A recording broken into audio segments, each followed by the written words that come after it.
So who are you and what do you do? Right, I'm Andy McDonald. I'm the Member of Parliament for Middlesbrough and the Shadow Transport Secretary. Okay. So what are the present problems that have affected the people in Middlesbrough? Well, we've had problems that have beset our community for a number of years, for far too long now. We're basically far too often at the wrong end of all the league tables in terms of attainment, public health and economically as well. I mean, we've got the highest rates of unemployment in the country. I know our Chancellor thinks there's nobody's unemployed in any parts of the country, but the reality is that's a huge issue. And people are just haven't got enough money to get to the end of the week in far too many instances, and it's a real problem that besets our community. We've got a whole range of food banks across our town and across Teesside, and there's this imbalance in our country where we're the sixth richest nation on the planet, and we've got some of these occasions and instances and examples of abject poverty, and that's basically the bottom line for many people in our town and across our sub-region. Where do you see Middlesbrough going if the present problems continue? Well, it's got to change, because we cannot go on with this austerity programme. It does not work. It's never worked in history, just paring things to the bone, and it'll bring about major crises, not just in our National Health Service but in our social care as well. And what we're having here is the inability of our young people to take the opportunities that they should have and previous generations have had. We've always had an upward trajectory in terms of people's living standards, aspirations and what they achieve in life. This is the first generation ever that we'll see a potential decline in that, and we've got to arrest that. It's absolutely imperative.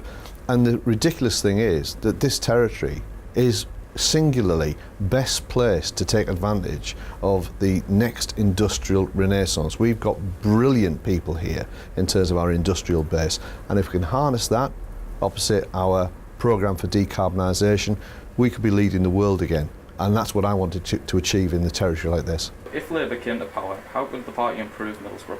The fundamental thing that we would do to help Middlesbrough and places like it is to move away from the concept and the orthodoxy that investment has to be southern based.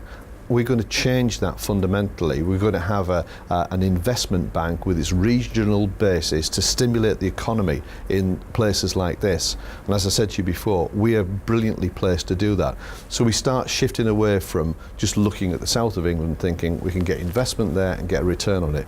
We've got to arrest the disparity, the inequality that's raging across the entire United Kingdom. You've got London, the south east, prospering, and other regions not doing so well. We've got to turn that on its head to make sure that investment goes in and we grow the prosperity across the land. The Salvation Army in Middlesbrough are appealing for others to give an extra gift to charity this Christmas, because some people may not have a gift this Christmas. So why do you think it's important that we support the Salvation Army's appeal?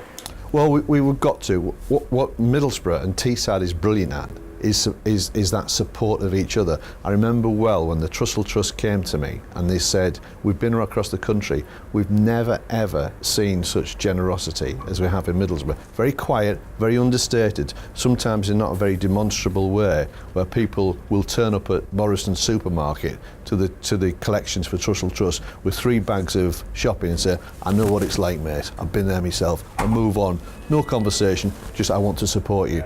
So we get that time and time again. So it is important, but it's an absolute outrage that at a fundamental level we have to rely upon charitable support for people's basic needs. And that's about economic and political choices that are made in Westminster and Whitehall. And we've got to be very angry about that. We will help each other, we will support each other, but we've got to demand more for a place like this.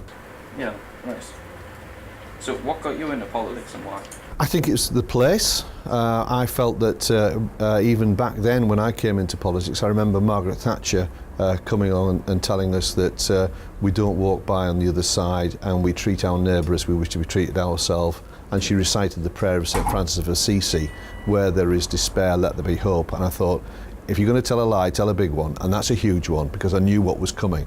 And that angered me. I saw what happened with the miners, how she destroyed that industry. Absolutely reckless decision to undermine our economy and our prosperity in pursuit of ideology. And so those sorts of events really stimulated me, brought me in, and I've been trying my best in public office sometimes behind the scenes, sometimes in front of it, to get the best deal for Middlesbrough. And I'm passionate about that. It's very, very important to me as somebody who's born and bred in this place. What do you like about your job? I think I've got the best job in the world. I represent my hometown in Parliament, and the best part of it that is coming back each Friday when I'm down in London. But it's absolutely brilliant to be able to engage across our town, across our region. And I see brilliant industrialists. I go to schools and colleges, I go to health facilities, and the commitment of the people is just beyond measure.